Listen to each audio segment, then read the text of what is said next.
Episode की शुरुआत में हम देखते हैं कि शेंग और शिया दोनों ही क्लाइंट से मिलकर अपनी अपनी वेडिंग की स्कीम्स बताते हैं, जहां उनकी क्लाइंट बताती है कि वेडिंग का सारा अरेंजमेंट उसका हस्बैंड करेगा। इसलिए वो उन्हें अपने हस्बैंड का कार्ड भी देती है और उससे मिलने के लिए कहती है, जिस कार्ड को लेने के लिए दोनों ही झगड़ने लगते हैं और आपस में वहां पर जल्दी पहुंचने का कंपटीशन करते हैं। जहां शेंग तो पहले पहुंचने के लिए कार में जाता है, पर रास्ते में वो ट्रैफिक में फंस जाता है। इधर शिया भी जल्दी से टैक्सी लेकर स्पॉट पर पहुंचती है और उन दोनों को वहां पहुंचने के बाद वो देखते हैं कि क्लाइंट एक जंगल जैसी जगह पर रहता है, इसीलिए आगे गाड़ी नहीं जाने की वजह से उन दोनों को पैदल ही जाना पड़ता है। वहां पहुंचकर उन्हें एक आदमी से पता चलता है कि क्लाइंट का एड्रेस बहुत ही दूर है और वो लोग आज तो वहां पर पहुंच भी नहीं पाएंगे, इसलिए वो इन दोनों को रात को वहीं पर स्टे करने के लिए कहता है। ये दोनों भी रात के लिए यहीं पर रुकने का फैसला करते हैं। जहाँ शिया तो बेड पर आराम से सो रही थी, पर शेंग मच्छरों से काफी परेशान था और सो नहीं पाता। शिया उसकी आवाज से उठ जाती है और उसे बेड पर सोने की परमिशन दे देती है। इधर शुआंग थोड़ी अपसेट थी, इसीलिए वो ड्रिंक करते हुए कैद से बातें कर रही होती है। तभी ही वो वहाँ पर आ जाता है और उससे पूछता है कि क्या उसका ब्रेकअप हो गया है। तो शुआंग बोलती है कि जरूरी नहीं है कि अगर उसका ब्रेकअप हुआ है तभी वो ड्रिंक करेगी। वो बताती है कि वो थोड़ा सा अजीब फील कर रही है, इसीलिए वो ड्रिंक कर रही है। इसलिए ही वो शुआंग को अपने ऑफिस में लेकर जाता है और उसे ड्रिंक सर्व करता है।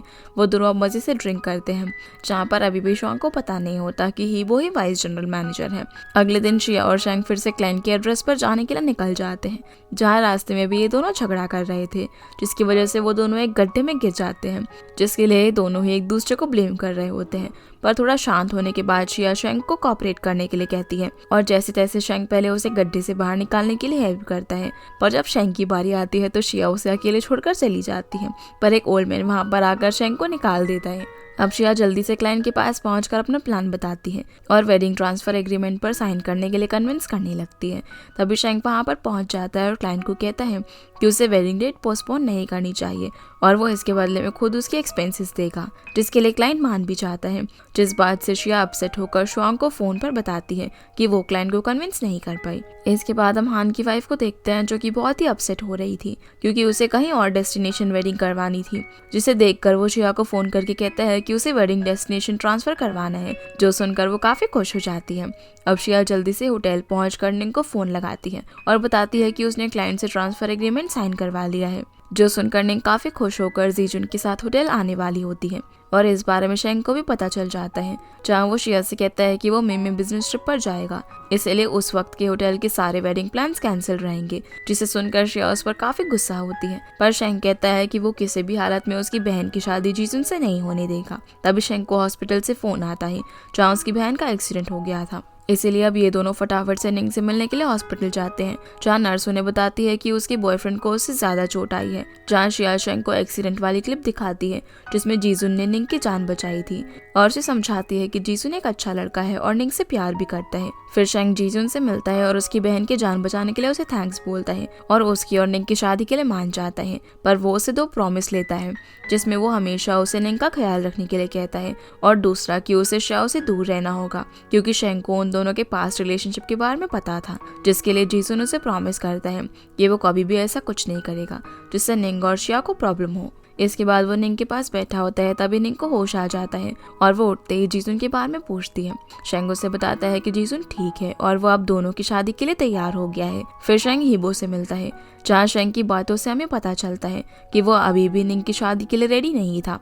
यहाँ पर हीगो शेंग को समझाता है कि वो मानता है कि उसे निंग की बहुत ही फिक्र है, लेकिन अब वो इतनी समझदार हो गई है कि अपनी सही गलत के डिसीजन खुद ले सके, इसलिए उसे परेशान होने की जरूरत नहीं है। अगले दिन शिया शेंग के पास जाकर वेडिंग ट्रांसफर एग्रीमेंट पर साइन करवा देती है और शेंग यहाँ पर शिया की तारीफ करते हुए उसे कार बाइंग प्रोजेक्ट पर कंटिन्यू काम करने के लिए कहता है, जिसके लिए शिया मान जाती है। फिर हम देखते हैं कि निंग हॉस्पिटल से डिस्चार्ज हो जाती है, जहाँ जीजुन उसे लेने के लिए आया हुआ था और वो दोनों अपनी शादी के लिए काफी खुश थे। दूसरी तरफ शिया शुआंग से पूछ रही होती है कि शेंग ने कार प्रोजेक्ट उसे क्यों दिया है, तो शेंग बोलती है कि शायद उसे अपनी गलतियों का गिल्ट फील होगा, शायद इसीलिए उसने ऐसा किया। इसके बाद हम निंग और जीसन को देखते हैं, जो कि वेडिंग शूट करवा रहे थे और काफी खुश नजर आ रहे थे। फिर हम शिया को देखते हैं, जो कि शेंग को कॉन्ट्रैक्ट पेपर्स देने के लिए होटल जाती है, जहाँ पर एन बताता है कि शेंग अभी वहाँ पर नहीं है, इसलिए शिया वो पेपर्स एन को देकर वहाँ से जा रही होती है। तभी रास्ते में उसे गार्डनर दिखता है, जिसे मिलकर वो बताती है कि वो शेंग से कुछ काम से यहाँ पर आई थी, पर वो यहाँ पर नहीं है। पर शिया को तो पता था कि ये गार्डनर शेंग ही है, इसलिए वो उससे मस्ती करने के लिए पूछती है कि उसे भी यहाँ पर काम करते हुए बहुत टाइम हो गया होगा ना, इसीलिए अगर उसकी शेंग के बारे में कोई कंप्लेंट है तो वो उसे बता सकता है, जहाँ पर शेंग सिर्फ सर हिलाकर जवाब देता है। तो शाओ उसे एक डायरी निकाल के देती है और सारी कंप्लेंट्स उसमें नोट करने के लिए कहती है, जहाँ शेंग तो बस अपनी डायरी के अंदर तारीफ लिखे जा रहा था, जिन्हें पढ़कर शिया उसे टीज करने के लिए उसके अंदर कमियां निकालने लग जाती है। पर आखिर में वो उसकी तारीफ भी कर देती है कि शेंग इतना बुरा इंसान भी नहीं है, और इतना कहकर वो यहाँ से जाने लगती है। पर शेंग उसे रोककर डायरी में लिखता है कि शेंग हर दिन गार्डन आता है तो वो उसे मिल सकती है, जिसके लिए शिया भी मान जाती है और वहीं रुककर उसका वेट करती है। अब शेंग अपने नॉर्मल गेटअप में शिया से मिलने के लिए आता है, जहाँ वो उसको बताती है कि उसे गार्डनर मिला था और वो उसकी काफी तारीफ कर रहा था। तभी बातों ही बातों में शिया उसे बता देती है कि वो उससे कुछ भी नहीं छुपा सकता और उसने ट्रिप के दौरान वो हैंग की भी उसके रूम में देख लिया था, जो जानकर दोनों मुस्कुराने लगते हैं। अब फाइनली शिया यहाँ पर शेंग को थैंक्स बोलती है और फिर शेंग भी चला जाता है। यहाँ से लौटने के बाद जब यान शिया को इतना खुश देखता है तो वो थोड़ा अपसेट होता है, जहाँ शुआंग उससे पूछती है कि वो इतना अपसेट क्यों हो रहा है। तो यान बताता है कि शिया आजकल शेंग से बहुत ज्यादा क्लोज होती जा रही है, जो कि उसे पसंद नहीं है। ये बात सुनकर शुआंग उससे पूछती है कि वो भला कुछ क्यों नहीं है। तो यान बताता है कि वो कॉलेज टाइम से ही शिया को पसंद करता है, पता वो सीजुन के साथ थी, इसलिए वो उसे कभी भी कन्फेस नहीं कर पाया। इसके बाद हम शुआंग को देखते हैं जो कि होटल की छत पर कैट को खाना दे रही थी। तभी हीबो भी वहाँ पर आ जाता है और पूछता है कि उसने अभी तक रिजाइन क्यों नहीं दिया। तो शुआंग बताती है कि आज उसकी आखिरी शिफ्ट है और सैलरी मिलने के बाद वो चली जाएगी। ये बात सुनकर हीबो को शुआंग के वहाँ से जाने का थोड़ा सा अफसोस हो रहा था, इसलिए वो उसके साथ टाइम स्पेंड करने के लिए रात में उसे अपने साथ डिनर पर जाने के लिए कहता है, जहाँ वो मान जाती है। अब ये दोनों डिनर पर जाते हैं, जहाँ हीबो शुआंग को खाना ऑर्डर करने के लिए कहता है, लेकिन शुआंग को तो बिल की इतनी फिक्र हो रही थी, इसलिए वो एक डिश ही ऑर्डर करती है, लेकिन हीबो उसके लिए बहुत सारे डिशेस मंगाता है। शुआंग उसे कहती है कि इतने सारे खाने का बिल वो भला कैसे भरेगा। तो हीबो कहता है कि उसने एक बार मैनेजर की हेल्प की थी, इसलिए बदले में वो खाने का बिल पे करेंगे, जिस पर खुश होकर शुआंग और खाना ऑर्डर करती है और मजे से खाने लगती है, जहाँ शुआंग की क्यूटनेस देखकर हीबो तो हंसता ही रह जाता है। अगले दिन होटल में निंग और जीसुन की वेडिंग रिहर्सल हो रही थी, जहाँ शुआंग को एक एम्प्लॉय उसे वहाँ इशारे पर एक म्यूजिक प्ले करने के लिए कहता है, पर शुआंग वहाँ पर बहुत ही नर्वस हो जाती है और उसका पेट भी दर्द कर रहा था, जिस वजह से वो शिया को फोन लगाती है और जल्दी से अपने पास बुलाती है। शिया तुरंत वहाँ पर आकर शुआंग को मेडिसिन देकर रेस्ट करने के लिए कहती है और उसे जो म्यूजिक प्ले करने का काम दिया था वो उसे संभालने लगती है। इसके बाद रिहर्सल शुरू होती है, पर जब शिया म्यूजिक शुरू करती है तो निंग अचानक से पैनिक करने लग जाती है और उसे उसके एक्सीडेंट की सीन याद आने लग जाते हैं, जिस वजह से वो बेहोश होकर वहीं पर गिर जाती है, जो देखकर शेंग बहुत ही गुस्सा होता है और जोर से चिल्लाते हुए पूछता है कि ये म्यूजिक किसने चलाया है, जहाँ शेंग को पता चलता है कि शिया ने म्यूजिक प्ले किया था। यहाँ से अब शेंग निंग को रेस्ट कराने के लिए लेकर जाता है, जहाँ वो उससे पूछता है कि क्या उसे अब भी वो एक्सीडेंट याद है और उस एक्सीडेंट का सारा ब्लेम अपने ऊपर लेता है। लेकिन निंग उसे पास्ट की मेमोरीज भुलाने के लिए कहती है और उसे समझाती है कि वो म्यूजिक सिर्फ एक्सीडेंटली चलाया गया था, इसीलिए वो शिया को ना डांटे। पर शिया इस सबसे अपसेट होती है और शुआंग से कहती है कि अगर उसे पता होता कि वहाँ पर वेडिंग रिहर्सल होने वाली है तो वो वहाँ पर आती नहीं। ये कहकर वो वहाँ से गुस्से में चली जाती है। इसके बाद शेंग रास्ते में शिया से बात करने की कोशिश करता है, लेकिन शिया काफी गुस्सा थी, इसलिए वो शेंग को कोई भी रिएक्शन नहीं देती। पर जब शेंग गुस्सा करने के लिए उससे माफी मांगता है तो शिया थोड़ी सी सरप्राइज हो जाती है और अपना गुस्सा भी ठंडा करके उससे पूछती है कि एक सॉन्ग की वजह से निंग ने ऐसा क्यों रिएक्ट किया। तब शेंग बताता है कि वो सॉन्ग उसके डैड की कार एक्सीडेंट से रिलेटेड था, जिसमें उसके डैड की मौत हो गई थी, इसलिए जब भी वो सॉन्ग बजता है तो निंग को पास्ट मेमोरीज याद आने लगती है, जिस वजह से शिया भी शेंग को सॉरी बोलती है, जहाँ शेंग कंपनसेशन के तौर पर शिया को मील की ट्रीट ऑफर करता है, जिसके लिए वो भी खुशी खुशी मान जाती है। इधर शुआंग होटल में अपना काम कर रही थी, तभी एक एम्प्लॉय आता है जो कि शुआंग की गलती के लिए उसे डांटने लगता है और उसकी सैलरी भी देने से मना कर देता है, जहाँ वो उसके साथ बदतमीजी भी करने लगता है। पर ये बातें ही वो सुन लेता है और इस एम्प्लॉय की अच्छी खासी क्लास लगा देता है, जिसे डर कर वो एम्प्लॉय वहाँ से भाग जाता है। अब यहाँ पर शुआंग को पता चल जाता है कि वही मिस्टर हीबो है, इसलिए वो हीबो से सच छुपाने के लिए नाराज होती है। तो हीबो कहता है कि उसने खुद ने ही सब कुछ पहले से गेस कर लिया था, इसलिए उसने भी उसे कुछ नहीं कहा। ये सब जानकर शुआंग को अपने पिछले कारनामे याद आते हैं कि कैसे उसने हीबो को फंसाया था, जिससे एम्बैरस होकर शुआंग वहाँ से भागने लगती है। पर हीबो को उसका जाना अच्छा नहीं लग रहा था, इसलिए वो उसे रोकने के लिए बहाने बनाने लगता है और फाइनली कैट के बहाने वो उसे रोक देता है और चुप चुप के उसे देखकर स्माइल कर रहा था। दूसरी तरफ शेंग और शिया डिनर एंजॉय कर रहे थे और अब कहीं ना कहीं ये दोनों भी एक दूसरे के साथ को काफी पसंद करने लग गए थे। इसके बाद देखते ही देखते जीजुन और निंगमिंग की वेडिंग का दिन भी आ जाता है, जहाँ पर बहुत सारे गेस्ट मौजूद थे। फिर वेडिंग सेरेमनी शुरू होती है, जहाँ हॉल में स्क्रीन पर सबको कुछ ऐसी चीजें दिखती है जो देखकर सभी लोग काफी शॉक हो जाते हैं। असल में स्क्रीन पर 2 साल पहले की श्रिया और जीसुन की हैप्पी मोमेंट्स वाली वीडियो प्ले हो रही थी, जो देखकर वहाँ पर सारे गेस्ट निंग पर हंसने लग जाते हैं। जो देखकर निंग शॉक तो थी ही, लेकिन वो जैसे जैसे वेडिंग सेरेमनी पूरी कर लेती है और जीसुन निंग को वहाँ से लेकर जाता है। फिर निंग जीसुन पर ये सारी बातें छुपाने के लिए काफी गुस्सा होती है, जहाँ जीसुन उसे एक्सप्लेन करता है कि वो सब सिर्फ उसका पास्ट था और अब वो सिर्फ निंग को पसंद करता है। पर अभी भी निंग का गुस्सा शांत नहीं हुआ था। उसी वक्त शेंग वहाँ पर आ जाता है और निंग रोते हुए उसे कहती है कि ये सब जरूर श्रिया ने किया होगा, लेकिन शेंग उसे समझाता है कि वो खुद भी सस्पेक्ट थी, इसीलिए वो ऐसा नहीं कर सकती और वो निंग से प्रॉमिस करता है कि वो ये सब करने वाले को जल्दी पकड़ लेगा। हीबो अब एक आदमी से बात करता है, जहाँ ये सब उस आदमी ने होटल का नाम खराब करने के लिए किया था, जो सुनकर हीबो को बहुत ही बुरा लगता है, पर वो कुछ नहीं कर सकता था। दूसरी तरफ श्रिया ऑफिस में बैठकर सोशल मीडिया पर निंग के वेडिंग वाली न्यूज को देख रही थी, जिसमें सब लोग श्रिया को ही क्रिटिसाइज कर रहे थे। और ये सब जब श्रिया भी देख लेती है तो काफी गुस्सा होकर होटल जाने के लिए निकलती है। वहीं एन भी शेंग को वो सारी न्यूज पढ़कर सुना रहा था, जिसमें उन लोगों को पता चलता है कि कोई उनकी होटल को टारगेट कर रहा है। इसके बाद शेंग श्रिया से मिलता है और ये दोनों सस्पेक्ट को ढूंढने का डिसाइड करते हैं, जहाँ शेंग बताता है कि जिसने भी वेडिंग में काम किया था उनके पास उन सभी लोगों की लिस्ट है, इसलिए अब ये दोनों इन्वेस्टिगेशन में लग जाते हैं। दूसरी ओर हीबो को निंग वाले इंसिडेंट का पता चलता है तो उसे उसकी काफी फिक्र होने लगती है। और यहाँ हम शुआंग को देखते हैं, जिसका होटल में आखिरी दिन था, इसलिए वो हीबो से मिलने के लिए जाती है, पर वो हीबो को छत पर अपसेट देखकर उसका रीजन पूछती है। जहाँ हीबो उससे पूछता है कि किसी लड़की को कैसे कंफर्टेबल किया जा सकता है और वो उसे कैसे खुश और चेयर अप कर सकता है, जो सुनकर शुआंग समझ जाती है कि वो ये सब निंग के लिए पूछ रहा है, इसलिए शुआंग गर्ल्स को लेकर उसे काफी सारे टिप्स देती है। वहीं शेंग और श्रिया इन्वेस्टिगेशन कर रहे होते हैं, जहाँ श्रिया का अचानक से ब्लड शुगर लेवल काफी लो हो जाता है, तो शेंग उसे संभालता है और श्रिया के लिए कैंडी लेने के लिए निकल जाता है। जहाँ रास्ते में उसे एक बच्ची कैंडी खाते हुए दिखती है, तो शेंग उसे रिक्वेस्ट करके एक कैंडी लेकर श्रिया को दे देता है। जहाँ श्रिया मुस्कुराते हुए उसे बोलती है कि ये कैंडी जरूर उसने किसी बच्चे से छीनी होगी। अब ठीक फील करने के बाद ये दोनों फिर से काम पर लग जाते हैं, जहाँ श्रिया को वो आदमी मिल जाता है जिसने ये सब कुछ किया था।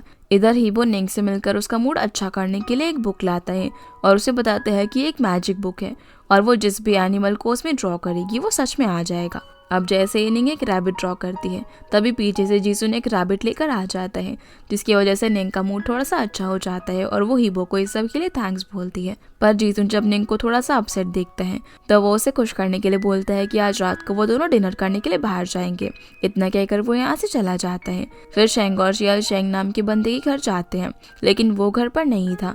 जहाँ एक लेडी आकर उन्हें बताती है कि उसके ऊपर बहुत सारा कर्जा हो गया था और उनकी तरह ही बहुत से लोग उससे पैसे मांगने के लिए आया करते थे, इसलिए वो उसके फादर इन लॉ के घर शिफ्ट हो गया। जहाँ श्रिया उससे एड्रेस मांगती है तो वो लेडी उन्हें एड्रेस बता देती है।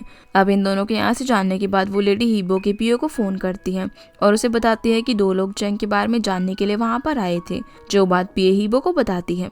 इसके बाद शेंग और श्रिया चेंग के नए एड्रेस पर पहुंच जाते हैं, जहाँ उसकी वाइफ कहती है कि वो तो काफी टाइम से घर पर नहीं आया है और वो अब उसके साथ नहीं रहता, ये बोलकर वो डोर बंद कर लेती है। पर श्रिया घर में नोटिस करती है कि अभी भी उनकी शादी की फोटोज और किसी आदमी के शूज वहाँ पर पड़े हुए थे, जो बात वो शेंग और एन को बताती है।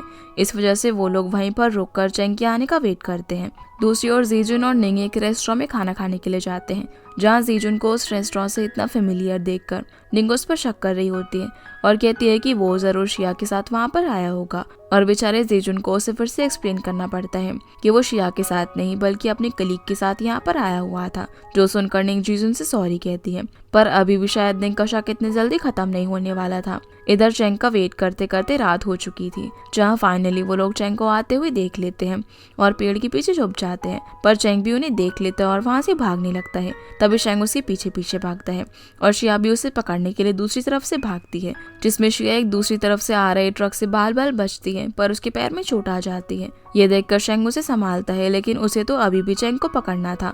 जहाँ शेंग उसे उसकी बात ना मानने के लिए अच्छी खासी डांट लगाता है, पर श्रिया शेंग पर उल्टा गुस्सा होकर वहाँ से चली जाती है। इसी बीच एन चेंग को पकड़ लेता है और शेंग को फोन करके बुलाता है, जहाँ चेंग सारा इल्जाम खुद पर ले लेता है और बताता है कि वो शेंग से नफरत करता है और उसे ह्यूमिलेट करना चाहता था। लेकिन शेंग को उसकी बातों पर बिल्कुल भी भरोसा नहीं था, क्योंकि उसे लग रहा था कि ये सब प्लॉटिंग किसी और की है और उसके होटल को बदनाम करने के पीछे कोई और ही है। अगले दिन श्रिया अपनी बालकनी में ब्रश कर रही होती है, तभी वो नीचे शेंग को देखती है और वो जल्दी से फिर रेडी होकर बाहर आती है। शिया उससे पूछती है कि वो उसे पिक करने के लिए क्यों आया है। तो शेंग बोलता है कि उसने कल रात उसकी इतनी हेल्प की जिस वजह से उसके पैर में चोट भी आई, इसलिए वो सॉरी के रूप में अब वो उसे कुछ दिन तक पिक करने के लिए आएगा। लेकिन शिया बोलती है कि ये सब तो उसका फर्ज था और बहुत ही पोलाइटली उसे मना करके वहाँ से चली जाती है। ये सारी बातें शिया अब शुआंग को भी बताती है, जिस पर शुआंग मुस्कुराते हुए कहती है कि तुम दोनों के बीच में कुछ तो है ना। जो सुनकर पहले तो शिया एक स्माइल देती है पर फिर उसे साफ साफ मना कर देती है। लेकिन शुआंग तो अभी भी अपने मन में उन दोनों के बारे में ही सोच रही थी। तभी यान भागते हुए आता है और उन सभी को बताता है कि एक बुरी खबर है। ये बोलकर वो वीडियो दिखाता है जिसमें शिया ने जिस आदमी के साथ वेडिंग हॉल के लिए बार्गेन किया था, वही आदमी होटल एवरग्रीन के जीएम पर आरोप लगाता है कि उसकी हॉल बुक होने और डिपॉजिट देने के बाद भी जीएम ने उसकी वेडिंग कैंसिल करके अपनी बहन की वेडिंग करवाई। क्लाइंट अपने लिए जस्टिस मांग रहा था जो कि बिल्कुल झूठ था और ये सब जानकर तीनों परेशान हो जाते हैं। इधर शेंग को भी जब इस बारे में पता चलता है तो वो एन से कहता है कि जल्दी वो कॉन्ट्रैक्ट लाकर उसे दे ताकि वो साबित कर सके कि ये सब रूमर्स है। पर उसे पता चलता है कि वो एग्रीमेंट्स मिसिंग है और इन सब के पीछे हीबो का हाथ था। सीन अभी हीबो पर आता है जो कि अपनी पीए से कह रहा होता है कि वो किसी भी हालत में इस न्यूज़ को फैलने से रोकना नहीं देना चाहता था, क्योंकि इससे होटल एवरग्रीन पर बहुत ही बड़ा इम्पैक्ट पड़ने वाला था। और वो ऐसा क्यों कह रहा था ये हमें आगे पता चलेगा। इधर शिया की मॉम उसे फोन पर अपने पास बुलाकर एक ब्लाइंड डेट पर भेजना चाहती थी, जिसके लिए उन्होंने एक लड़कों की लंबी लिस्ट भी बनाकर रखी हुई थी और उसमें से वो शिया को भी एक लड़का पसंद करने के लिए कहती है। लेकिन शिया को तो शादी करनी ही नहीं थी, इसलिए वो इन सारी बातों से बचने की कोशिश करती है। पर उसकी मॉम उसे लड़कों की क्वालिटी गिनवाने में लग जाती है। जहाँ शिया अपनी मॉम को मनाने में फेल होती हुई दिखाई दे रही थी, इसलिए वो बहाना बनाकर चली जाती है। फिर हम निंग को देखते हैं जो कि जीसुन की पूरी चीजें देख रही होती है।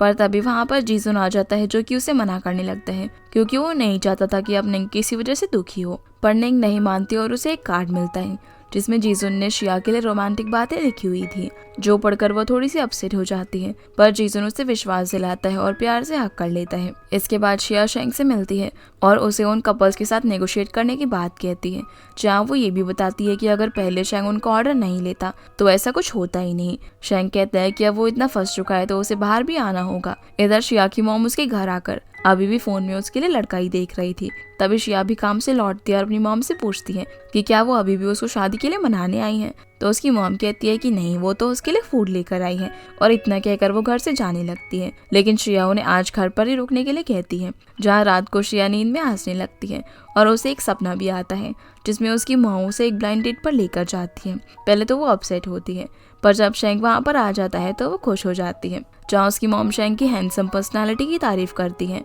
और शिया भी खुशी से पागल होकर शर्मा रही थी। तभी उसकी नींद खुल जाती है और सपना टूट जाता है। अगले दिन शिया की मॉम उसे बताती है कि शायद वो रात को ठीक से सो नहीं पाई थी और नींद में किसी शेंग का नाम ले रही थी, जहाँ शिया इस बात को टालने के लिए एक बार के लिए शेंग की तारीफ करती है और फिर कहती है कि उसने ना एक नॉवल पढ़ी थी जिसमें शेंग हीरो था, इसलिए उसे रात को सिर्फ उसी के सपने आ रहे थे, जहाँ उसकी मॉम को भी उसकी बातों पर यकीन हो जाता है। लेकिन तभी शेंग उसे पिक करने के लिए उसके घर के नीचे आ जाता है और उसे फोन करता है। शिया फोन पर तो उसे एक बार मना करती है, पर वो कहता है कि वो उसके घर के नीचे है, इसलिए फिर वो नीचे जाती है। लेकिन वो ये बात अपनी मॉम को नहीं बताती। लेकिन उसकी मॉम उन दोनों को विंडो से साथ में देख लेती है और रास्ते में शिया को फोन पर बहुत से सवाल करती है कि उसने झूठ क्यों बोला, अगर उसका बॉयफ्रेंड था तो उन्हें बता देना चाहिए था ना, और पूछती है कि क्या ये वही सपने वाला लड़का है, अगर ऐसा है तो वो उनकी शादी के लिए रेडी है।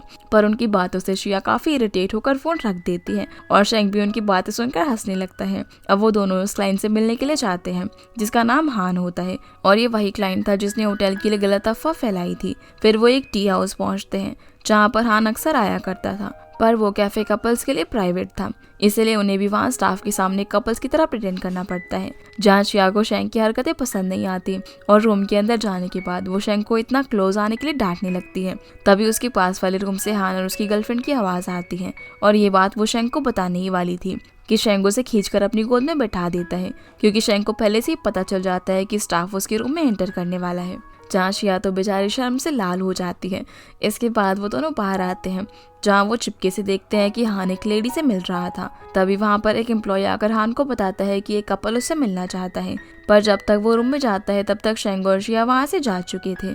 इधर कार में शिया को उस क्लाइंट पर बहुत ज़्यादा गुस्सा आता है, क्योंकि वो अपनी वाइफ को चीट कर रहा था। वो कहती है कि वो उसकी वाइफ को सब कुछ बता देगी, पर शेंग उसे कुछ नहीं बताने के लिए कहता है क्योंकि उसका मानना था कि उन्हें किसी की पर्सनल लाइफ में इंटरप्ट नहीं करना चाहिए। होटल पहुंचने के बाद शिया शेंग की कार में अपना फोन भूल जाती है जिसे वो लेने के लिए गई हुई थी।